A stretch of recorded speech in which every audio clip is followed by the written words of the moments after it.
Vietcong Guerilla, the Vietnam War. The Viet Cong were the evolution of the communist Viet Minh guerrillas during the First Indochina War against the French. The country split into the communist-ruled North and the U.S.-backed South under Ngo Dinh Diem. As it became apparent, Diem's government was unpopular.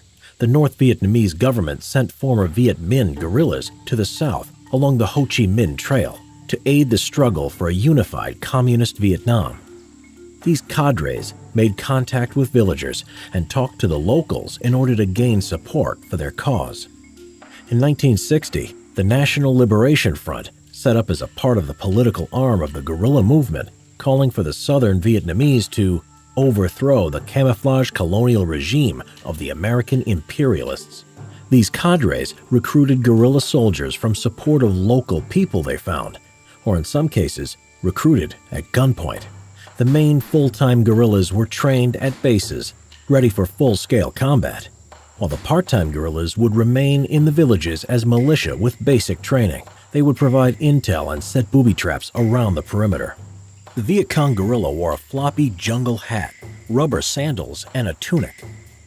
Some of the weapons they used were the Soviet SKS carbine semi-automatic rifle, the Soviet 7.62mm AK-47 assault rifle, or its Chinese copy, the Type 56 assault rifle, RPGs, grenades, landmines, and other booby traps. The Viet Cong would raid villages and eliminate government-appointed village leaders. They would ambush the enemy on roads and launch attacks on U.S. military advisors.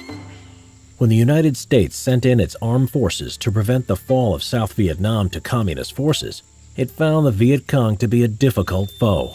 The Viet Cong carried out ambushes and laid booby traps while engaging in close combat firefights to prevent the use of air support by U.S. forces. The Viet Cong guerrilla, meanwhile, in addition to combat with U.S. ground forces, had to endure bombing, napalm, and heavy armed enemy aircraft and helicopters. They also had to endure poisonous reptiles and malaria as well as starvation. Many Viet Cong would hide from the enemy in tunnels which contained kitchens, a hospital, and sleeping quarters. During the Tet Offensive in 1968, the Viet Cong took advantage of the fact that South Vietnamese soldiers would be on leave, concealing themselves among civilians returning home.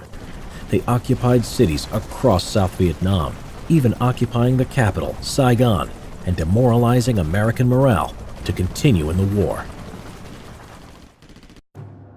Subscribe to see more history videos.